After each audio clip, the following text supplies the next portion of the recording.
Welcome to Inside the Entrepreneur's Hey, Mind. Don, how you doing? I'm doing great, Mr. Dean. Good. Nice to Mr. Dean grew up in Chicago. Uh-huh. You own an insurance business, Uh-huh. computer repair, Uh-huh. a transportation business. Yeah. Mr. Dean is also an actor. Actor.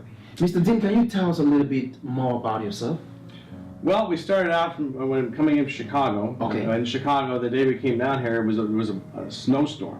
Wow. And we took the bus. I was 21 years old. I took the bus to O'Hare Airport and came over here to Dallas, where there was nothing in here. It was kind of quiet. It was a very quiet town. There was nothing going on here, which was fine. But they had plenty of work. I worked in places like Florsheim Shoes at $3 an hour, Eckerd Drugs, $5 an hour, Zales at $5 an hour. I mean, you know, you start out somewhere, you know. And then one day they came up to me and they said, hey, you know, I want to do an insurance thing. I heard A.L. Williams. I heard that word. I don't know anything about A.L. Williams. A.L. Williams was called a multi-level marketing company. Okay. Which I'm not that crazy about, but nonetheless, I went ahead and did that particular program, and I learned how to sell life and health insurance. But MLMs, they don't care about you selling insurance. All they care about is you getting more people in the program. Yeah. As you know, and I talked about before. Yeah. All right. So from there, a friend of mine over the years, a couple years later, he asked me to become insurance agent for him and selling auto insurance.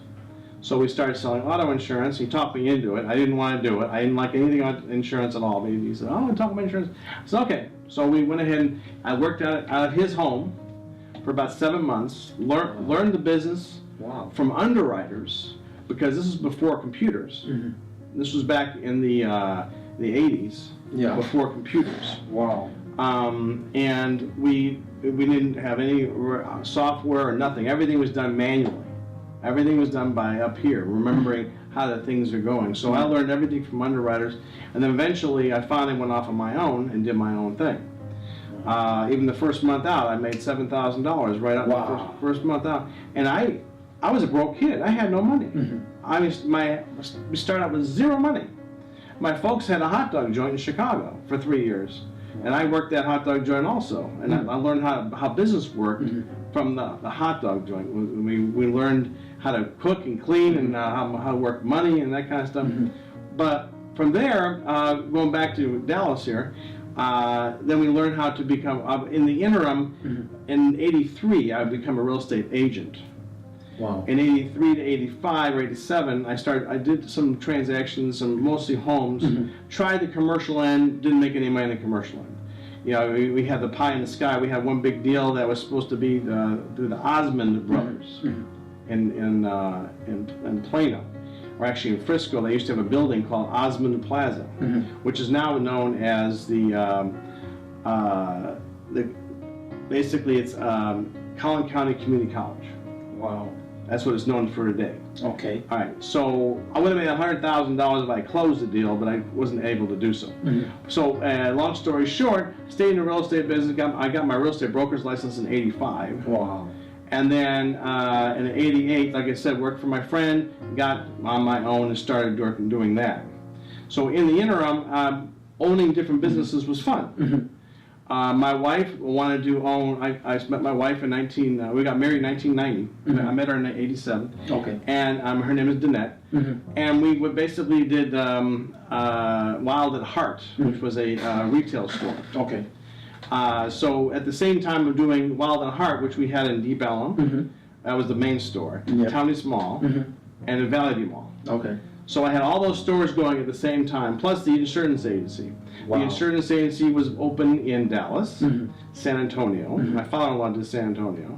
We had Irving, which I moved to Carrollton. Okay. And then we had Houston.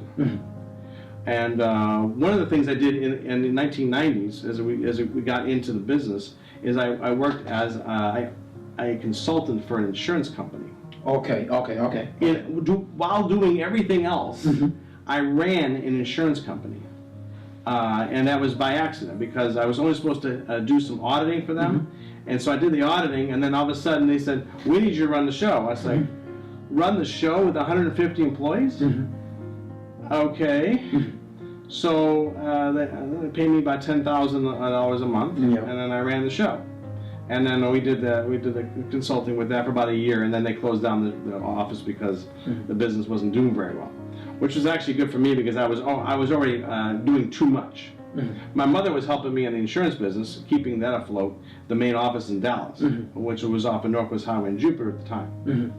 Over the years, we progressed, and then we're talking about years later, Yes. we did, which is more current now, we did the computer repair. Yes, yes. But I'm not a tech, so I have hired a bunch of techs to do the computer repair. Okay. And I still do that. And then they go out and I call them, I text them and tell them where to go, and then do that.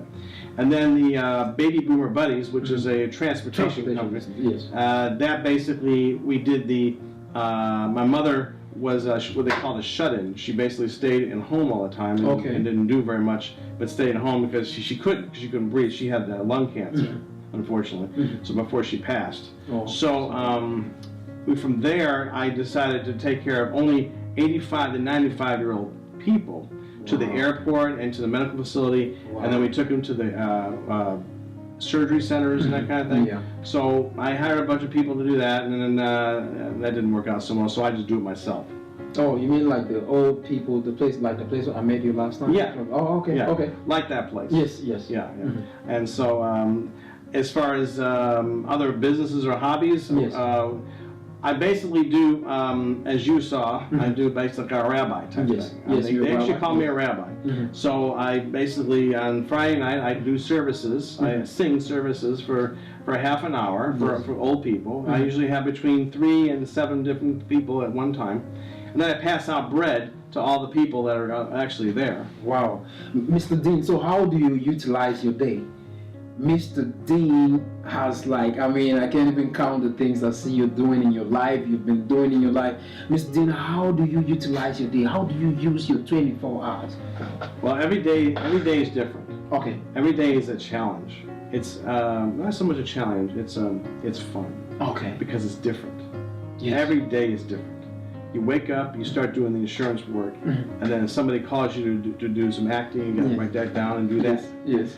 All right, or if somebody calls me to do a airport run, Yes. you gotta put that on my schedule. Okay. I use my phone to schedule all my calendar stuff to keep everything straight. One thing I have the ability to is remember everything. Okay. Unfortunately, it could be good or bad. I remember everything. So in order for me to keep everything straight, I'm able to remember everything. I put everything. I still have to put stuff down on my calendar because I still sometimes can forget that specific moment. I remember, do I have to do something today? I remember having to do something today. I better double check and see if I can do that. So I end up doing that and then checking up. But every day is different. The insurance stuff, I handle the insurance, the renewals. I manage the office. I basically help the people with their payments and whatnot, and then have somebody else sell the insurance for me, so I don't have time to do that. And then basically they do that, and then in the interim, I may have to coach bowling. Wow. So I put that in my schedule. Coach bowling, and then we do bowling for the high school Plano West. Yes.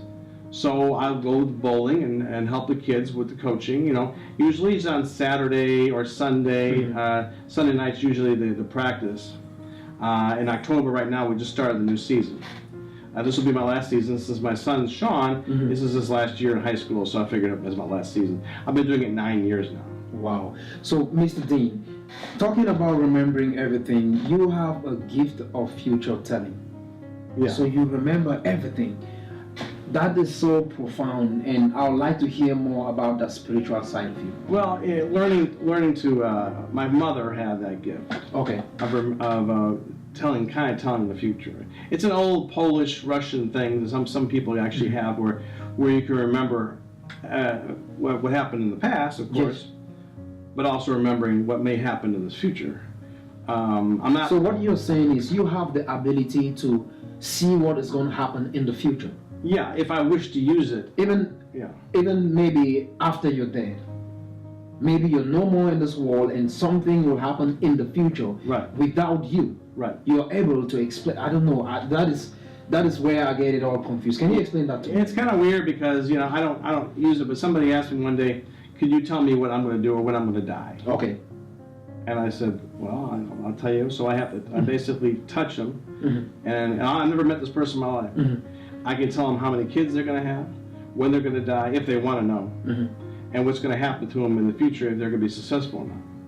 I don't usually use that. I did that when I was a kid. I don't do that anymore. Because it just scares me sometimes when I have to see all the bad stuff that goes on. You know. Okay. You know, one day I was in Irving and I was like 23, 24, and I saw an airplane crash, and it happened 5 minutes later.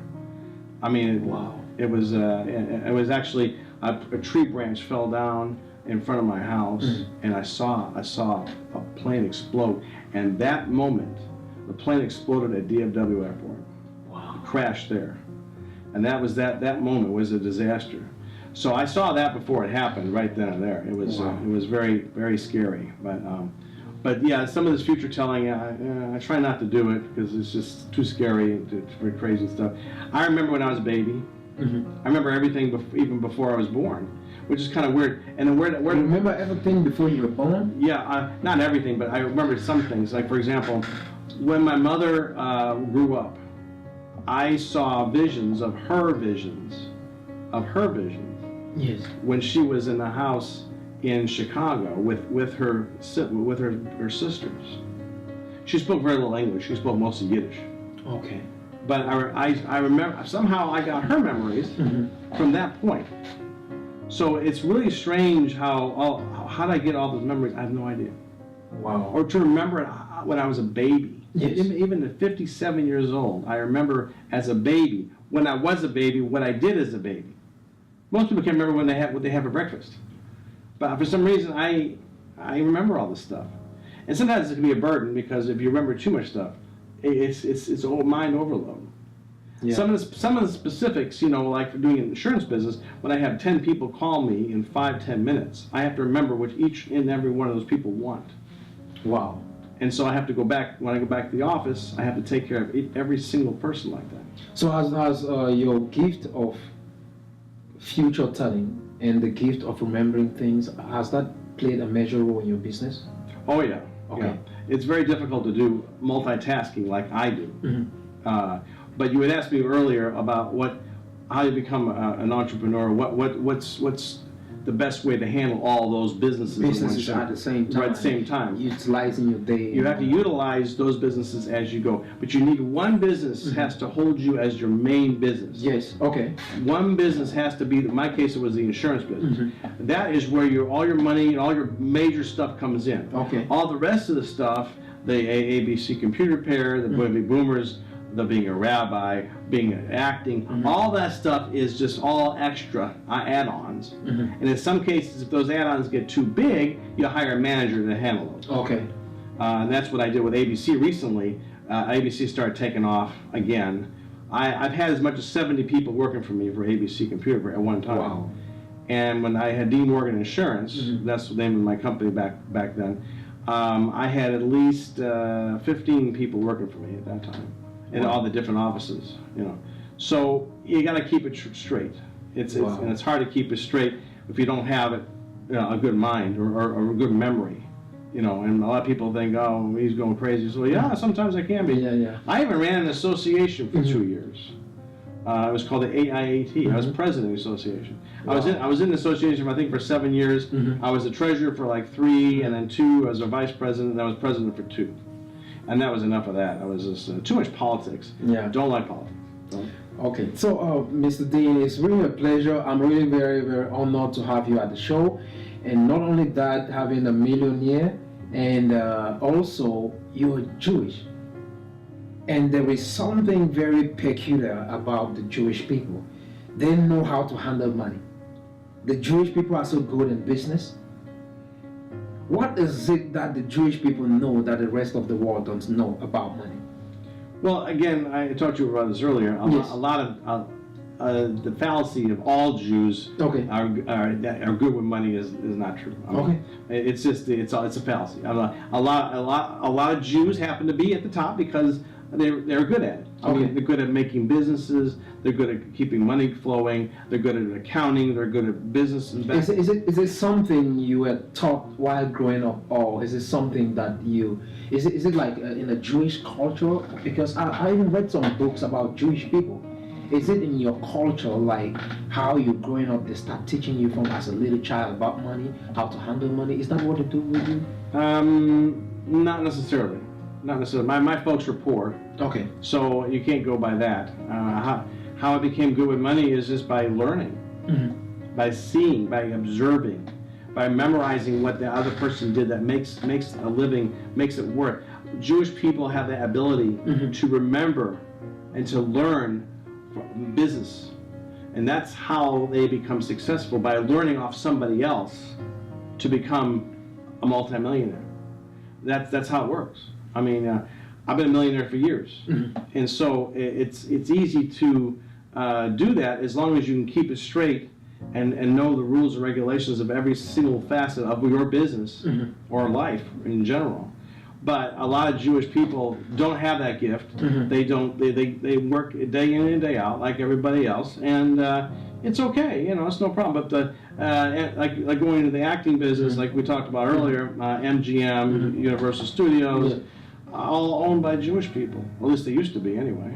But the names are all Jewish. Metro Golden Mayer. I mean, you know, it's all Jews really. But back in the 40s, and when Hitler was taking over in power and everything else, they all changed their names.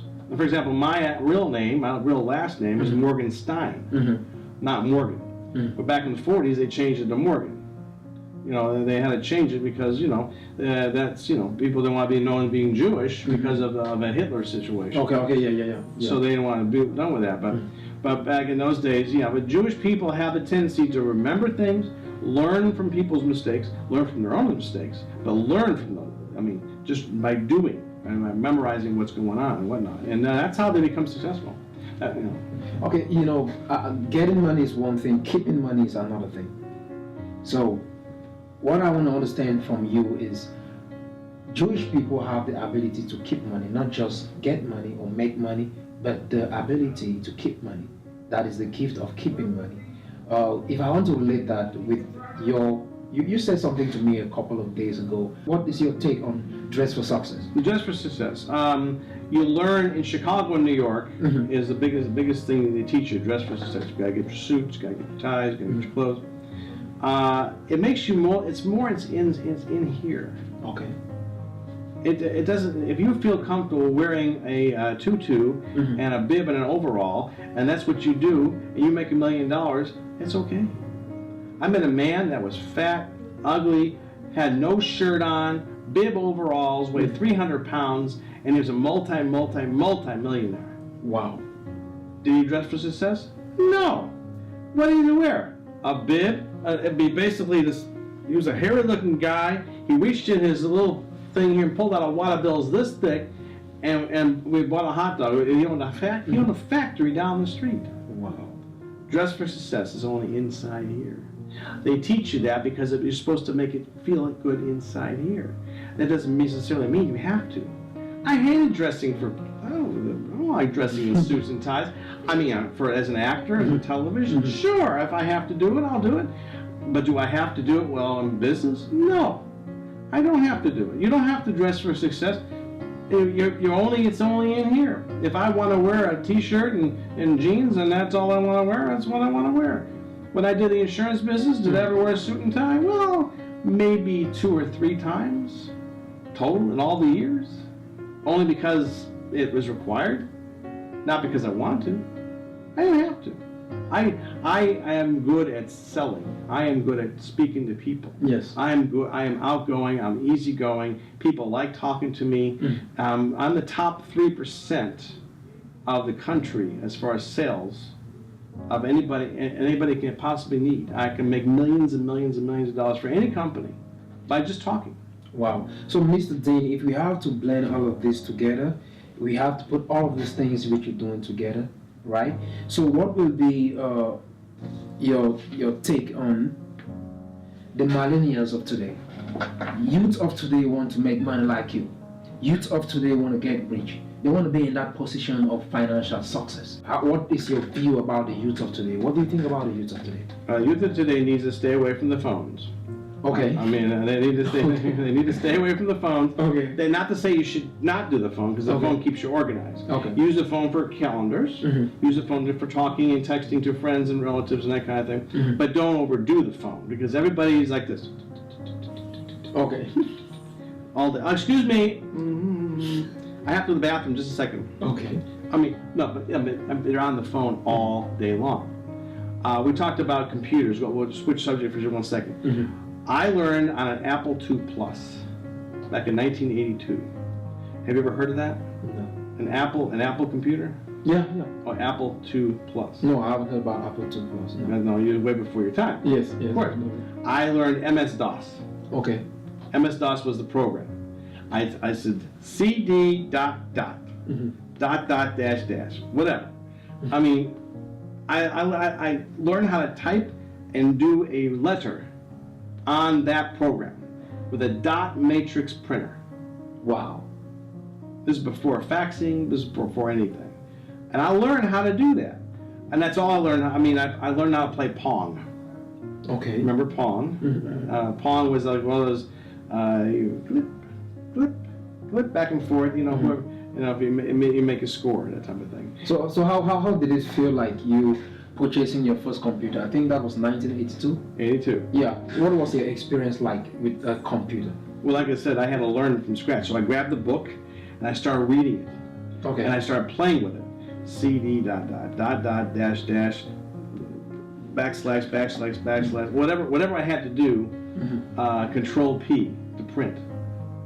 I mean, that's the only way you can print. Control P. It was there was no print button. It was Control P, print. That's it. And then later on, as years go on, then in 1988, I got my first real computer. I bought it for myself in the office, and I used Zurich as a name insurance company. Okay. So I stuck that in a floppy disk, Mhm. stuck it in there, Mhm. and then there's the computer program. Very slow, very very slow. Even the Apple II Plus was Mhm. very very slow, and so it was very difficult to actually work the machine. You push the button, it would think about it. Years ago, a friend of mine worked for Allstate. I worked for Allstate for 1 year myself. Okay. But they were still on DOS-based programs, which was crazy back in 2005. 2004, 2005, I worked for Allstate, and they were still on a DOS-based program, but it was sped up a little bit. But DOS-based programs are very slow. That poor man, a friend of mine back in 1988, 89, Mhm. he would push a button and have to wait for another screen to come out. But it was like a minute in between pushing a button and waiting for the screen to come up. Wow. That's something crazy. So you're a businessman in the 80s, and this is 2017. A lot has changed between the time you were doing business and now, the time you started doing business and now. How did you keep up with the change in technology from the 80s now? Maybe your software has updated and the software you used to use back then. How did you keep up with the change in technology? I just learned by doing, learned by experience. I see something new, Mhm. I learned it. I just went online, just learned it. That was it. No. I just learned the computer. Just do the internet as we know it today. Mhm. Took me time to learn how to do that. Once I learned how to do that, then you got the Google and everything else. Mhm. Little by little, like I said, we started out with the Zurich program, and then little by little they came up with a software for the letters, and then they came up with a regular printer, not a dot matrix printer, and then little by little, I just learned by doing. And then I just kept doing it over and over and over again, just like anything else, until I finally got to where I needed to be. Okay, so you have always chased a dollar. What do you mean by that term? Chase a dollar. Yeah. Some people are motivated by money. Some people are not. Okay. I've known people, a lot of people who are not motivated by money. They just want the paycheck. I want a job. I want a paycheck. It's very difficult to do commission only when you're not used to it. Especially when you're the one that causes the transaction to happen. If you don't, or are not able to, you're broke and you can't pay your bills. So you need to be motivated by commission instead of motivated by the paycheck. So what is the difference between you and the person who works for the paycheck? What is the difference in terms of mindset? mindset is motivated by money. You should, that's the reason why you're motivated by money when you're a commission. When you're commissioned, you're chasing the dollar. You're saying, oh, you see a deal that could possibly happen, you get it and close it. You get on the phone, you close the deal. People are afraid to close deals. They're afraid you hurt your feelings. Walk in the door, Mr. Jones, the down payment is, the monthly payment is, I need a down payment of this. What's your credit card number? That's it. People go, they're just afraid to ask for it. Yes. My best friend in Chicago, his name is Bill. That poor man, he couldn't close the door. I mean, he just couldn't do it. He just couldn't close anything. I said to him, I want you to do this for me. He worked for ADT. ADT.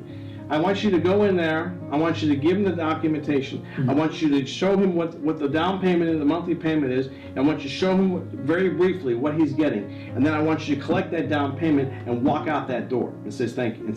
I want you to do that for me one time. He wasn't doing that. His boss told him to do all this dissertations and all this other stuff. And by the time they got done with the dissertation, we're not interested, sir. And he walks out the door with nothing. So he did it my way, closed, no problem. No problem. You gotta just do it.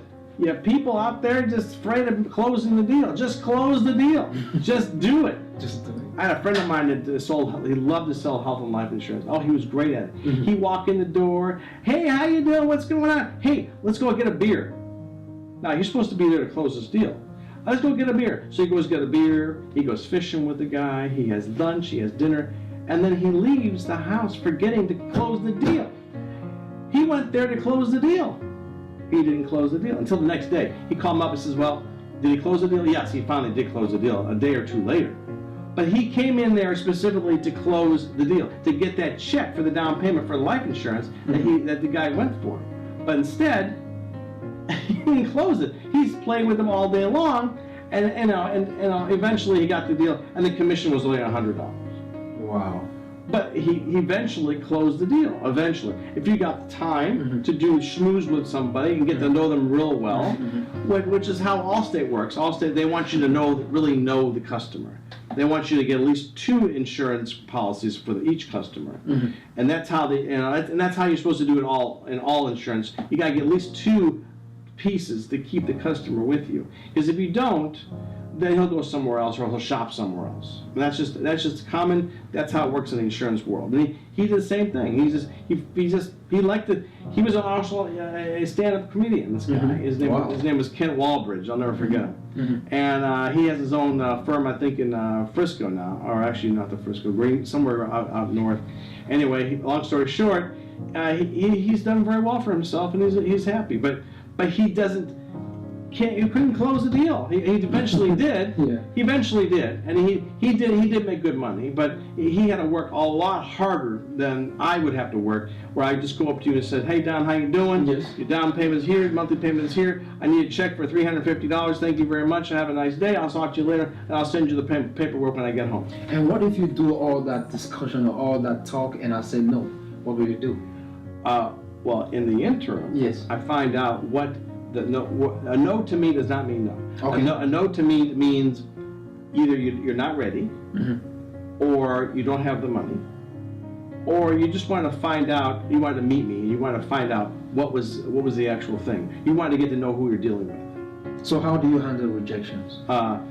You don't handle it. You just relax. Say thank you very much. Yes. And then you call them back the next day and you follow up with them. The key with a lot of the success that I've had is voice inflections. Okay. If I have a guy on the phone, I'm talking about insurance or whatever I'm talking about, and I hear, oh, well, that little noise, you understand? Yes. That sounds like he doesn't have the money. Okay. Just like that. I says, well, I'll help you with that down payment. How's that sound? Oh, okay. Here's your money. Just like that. That little voice inflection I just gave you, I made probably $1 million because of that little voice inflection. You gotta listen to the person, how they talk, because if they're having money issues, you'll know it by their well. That's it. When you hear that well or anything like that, I don't know. That especially after you just gave them the down payment, you hear that, you know the guy's got a money issue. Oh, well, I'll get you down payment less. I'll work on it for you. Oh, really? You can do that? And all of a sudden, you guys sell you done. The deal's done. You've already sold the guy. But you don't know that he's not going to be. He's embarrassed. He doesn't want to tell you. Well, I don't really have that down payment. I don't have that. I just don't have it. No, I don't have. I hear it in the voice. And I said, well, I can do this, this, and this for you. Let's just do it. Okay. Here's a credit card. Boom. That's it. It's just, and you gotta know you gotta know your business. You gotta really know your business. Because if you don't know your business, you're not gonna sell. I mean, you're not gonna be good at it. Yeah. So, Mr. Dean, as an entrepreneur, what is on your mind right now? Just us talking right now. What is on your mind? For the future or for the general? For the future, as an entrepreneur, you're always thinking, right? I was thinking about as if I was your age. Yes. I would think more or less, how do I become more successful? Mm-hmm. How do I diversify my business, and how do I get more into the business that's making me the money, and try to improve yourself with cash flow and more money. How to make more money. As a guy who's 57 years old, I'm thinking more on a retirement basis. I mean, what do I do? What am I going to do when I retire? And then after I retire, what am I going to do from there on? You know, that's how I think as far as a 57-year-old. But as a 28-year-old like yours, like self, I would think more so as how do I make the bigger buck? How do I get my name out there? How do I become successful? They called me the Dean of Insurance when I did the insurance. I even did an insurance show by accident on the air on Channel 21, where I was sitting there for maybe, I don't know, it was supposed to be 20 minutes. And my friend, his name was Lon Dorsey, he's on the air also right now. He does a radio show called Business and Law. I mean, actually he was on 570 Cliff.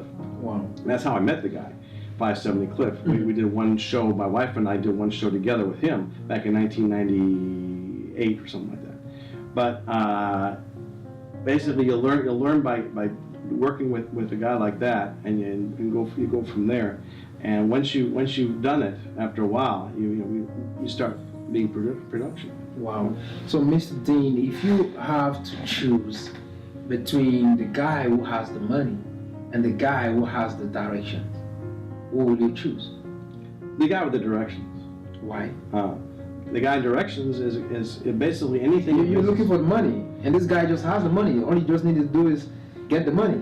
Well, some people will look at the guy with the money, but the guy with the money doesn't necessarily going to be the guy who's going to tell you how to get the money. Wow. He's gonna tell you in a roundabout way what he did, but he's not going to tell you how he really got the money or how he really made the money, unless you're really a pal with him. So, the guy who's got the direction, it's basically a contact sport. The more people you know, the more likely you're going to be successful, and that's how it works. It's all contact sport. Acting as well. You learn by listening to the person, finding out who the contact is, and then he knows somebody else, and he knows a director, he knows a producer, blah blah blah. Hey, I want you in my show. Boom boom boom. That's how I became successful as an actor. I mean, people call me all the time. I need you on the show. Today, for example, I did Star Trek. Yeah. I love Star Trek. Yeah, I mean, you didn't grow up with Star Trek, but I grew up in Star Trek, and that's one of my favorite shows. And all of a sudden, I'm in a Star Trek show. Wow. Hey, and that was a phone call, not even a phone call. They texted me yesterday night. I said, oh, by the way, you're in my show. I said, what show is that? I didn't even know. Wow. I mean, he says, yeah, you're playing Bones in Star Trek. I says, I am? I didn't even think I look like Bones. I says, okay, I'll play Bones, and that's what we did this afternoon. We play Bones. Okay, Mr. Dean, before you done all of these things, being in business, successful businessman, made a couple of millions in business, very wealthy. Several million, yeah. Several millions. Yeah. Okay, so, Mr. Dean, you started a new venture, and that is acting. What made you, or what prompted you, what is the motivation behind you getting into acting? When I was 19 years old, I started doing some crazy stuff with tapes. Okay. And I won't go into detail on what I did with the tapes, but I was doing a lot of comedy. Okay. All right, and so people started laughing, and they said, you're really good. I said, I am? Never acted in my life. My brother was the actor. He went out there. He had an agent. He did his thing. He's a good actor. Okay. But I didn't care about acting at all. But at 19 years old, he said to me, "You know, Dean, you're so good. You don't realize it, but you're so good at improv." I was improv. I want you to go try out for Second City, downtown Chicago. I said, "Really? Okay." I was terrified. But I wrote a little letter in handwriting, placed a picture of myself, and I sent it to the Second City, downtown Chicago, and they got me in it. They said, "We want to see you." Wow. So I went down there at real early in the morning. I sat in front. I mean, they gave me a script, not kind of an improv type thing. I did it with somebody else. Long story short, they wanted me back. Wow. And I was like, I didn't realize how good I was. I had no idea. I was never doing acting. Now years later, as I'm 51 years old, my wife comes to me. She said my synagogue asked me to go into a Dallas TV show, the TV show called Dallas. Okay. And the last show of the first season, I was playing with Linda Gray. Wow. And I said, I was just an extra, no big deal.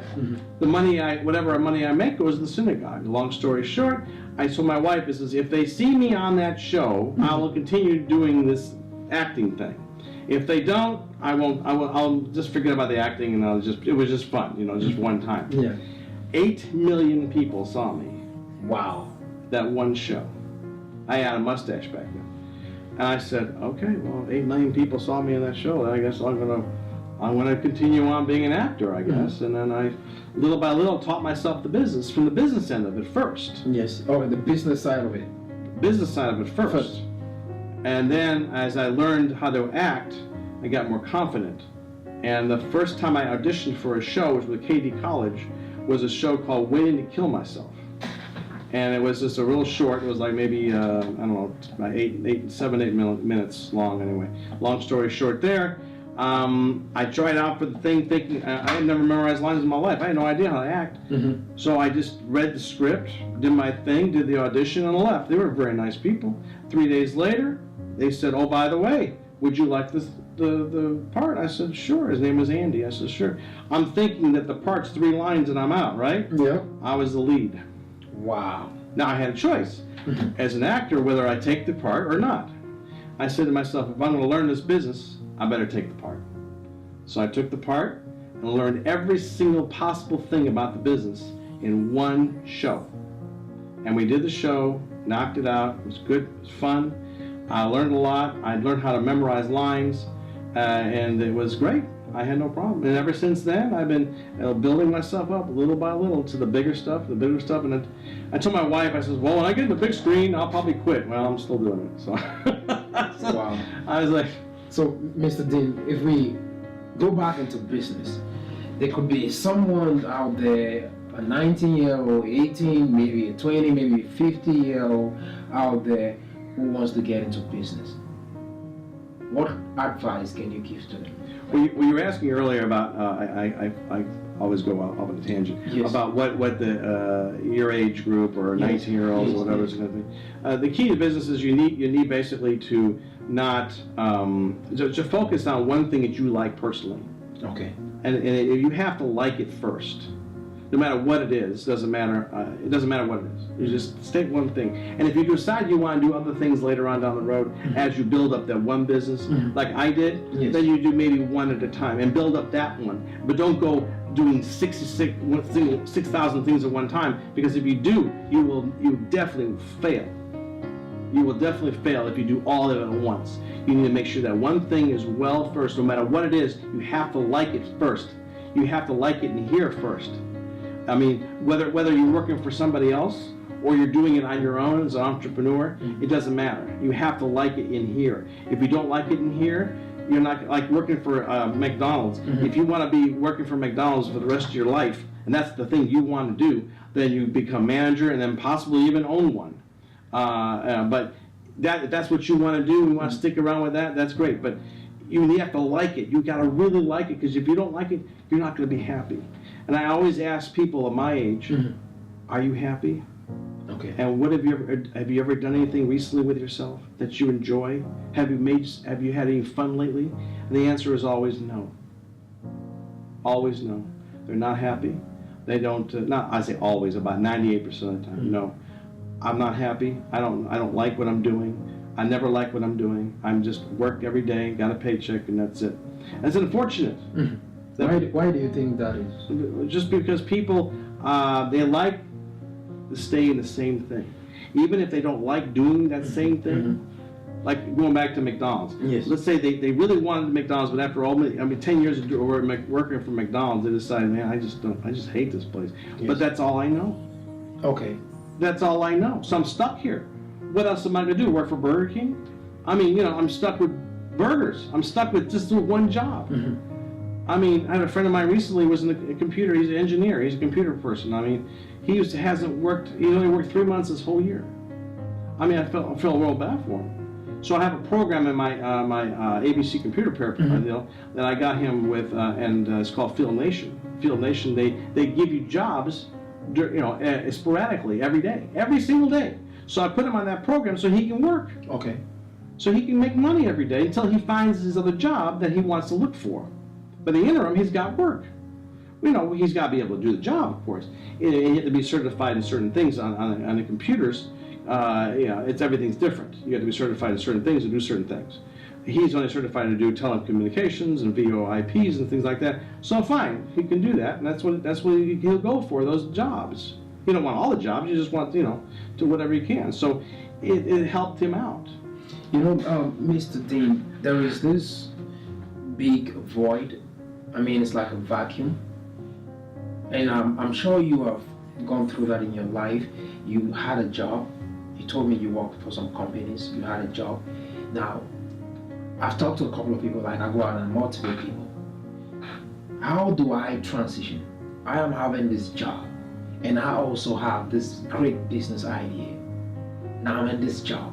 How did you make that transition from quitting that job and taking up with your own business? How did you do it? You first got to go to family. You go to family and say, look, I'm going to get a commission job, and I want to stay with you until I get it figured out. So you stay with family for that. You have to stay with somebody that's stable. Usually family is the best way. Okay. So you stay with family, ask them if it's okay. Stay with family for maybe, however many months you need to stay. Because that's what I did. Because for me to transition between making a paycheck and getting on my own, I had to stay with my parents for that time period. And then once I figured out the business after 5 or 6 months, then and only then was I able to start making money. And then all of a sudden I was making $6,000-7,000 a month, and then $6,000 or $7,000 a week eventually, and then $10,000 a week and $20,000 a week or whatever later on down the road. My average when I was in the 1990s, my average commission was like $32,000 a month. Wow. A month, yeah. That was my average. I mean, but I had a lot of bills to go with that. I had a lot of overhead expenses and everything. So yeah, I'm making that money, but I'm still going to pay out all my people and all the overhead and expense and the rents and the phones and the advertisements and everything else and the TV and the radio and everything else. So yeah, but you need to stay with somebody stable to start out so you can transition between one and the other. Because if you don't have that stability person to help you until you figure it out, that you're not going to make it. Or it's very difficult to make it. Wow. Mr. Dean, I think we've really had a very interesting conversation, and I think a lot of viewers out there enjoyed this segment of the program. It was very interesting with Mr. Dean Morgan, an insurance broker, a transportation a CEO of a company, and also a renowned actor in the Dallas Metroplex, here to share some insight tips of his business and how he leverages his time as a businessman and also as an actor. So, Mr. Dean, is there anything you want to leave us with? Be yourself, be genuine, take care of yourself, look out for yourself, and of course your family. But when you get older, you need to make sure you take care of yourself, because without you liking yourself, you'll be miserable. So you need to take care of yourself first. And then once you focus on that, and you're focusing on your one business that makes a lot of money, you should be fine. What is your take on spirituality? What is your take on spirituality? Generally speaking, Yes. Basically everything again is in here, and so if you're You're a rabbi, Yeah, and I've met you at a Jewish temple a couple of times. yeah. What is your take on spirituality? Basically, you work. I feel like I help people. I feel I help people when I'm there. Basically, the feeling of showing up, just the feeling of showing up to an old folks' home and helping them out every single week is enough for my spirituality for them to be there. Just by being there, whether they're dying or they're sick or whatever, I'm there to help them. So in spiritual situations, I think personally, I'm there to help them with their spirituality, which helps me with mine. But it's all in here to me. I have a self-fulfillment helping people, and that's my spirituality. Wow, that is so profound. Yeah. That is ultimate. So do you run a charity or something? No. Mm-hmm. Okay. So but you help old folks to get on their feet. Yeah, I help them with the services. I don't get paid for that. I don't want to get paid for that. Okay. I have rabbis asking me if I got paid for it. I said, no, I don't want to get paid for it. This is something I want to do. So when I walk in that door every single Friday night, people look forward to seeing me. And they look for me. When I walk, if I'm late, a few minutes late, they're out the door. Where is he at? I mean, like I made you sharing bread and for the old folks and doing. well, that was the last thing. What happened was they have the challah, it's a challah bread, and then we didn't know what to do with A it. halal. Challah, Oh, kala. challah with ch challah, Okay. or you can say challah. Challah is fine. Okay. And I had this whole big bread, and I gave them out to 3 or 4 people, Yes. but then I had this whole big bread to get rid of. Yes. So I thought I was just passing it out to everybody. So I got to know everybody there. Yes. So as you say, Jesus passes out the bread. Well, I pass out the bread every Friday night, Okay. and that's what I do. Wow. I put a smile on everybody's face every time I come up to them, you know, and I meet people that I've never met before. I just lost a person recently. He was 98 years old. He's about to be 99, So. and he's a nice guy. Been there for a long time. Entrepreneur himself. He was, it was good. I have another friend of mine that did business with me back in the day when I was doing D. Morgan Insurance. He did my cards, business cards, and my postcards, and his name was John. And I was just told recently, I'm not sure if it's true or not, but he's 94 years old now. And when I met him, he was in the 60s or 70s. It was probably 70s. I had no idea he was 94. I says, he didn't look 94. But anyway, I took to look at him and said, I know you. I told him who I was. He said, well, he's like, wow. He remembered after I told him. He was very excited. He's like, wow, it's been that many years. Yeah, 25 years since I've seen you. But I remembered you. Wow. It was bizarre. But I get the feeling that people just want to see me every time I go in that place. And I enjoy doing it. I've done services for my synagogue too. I mean, Beth Torah in Richardson. And they appreciate it. I mean, but I haven't done that in a while because the new rabbi does her own thing on Friday night. But that's just fine. I don't need to be doing 2 services in one night anyway. Yeah. But anyway, that's what I like doing. Wow. Mr. Dean, it was really an honor having you at the program. I really feel blessed with the message. If you enjoyed the show, why not click like and subscribe for more positive and inspiring videos that will make you look at life in a more different way. Until next time, stay positive.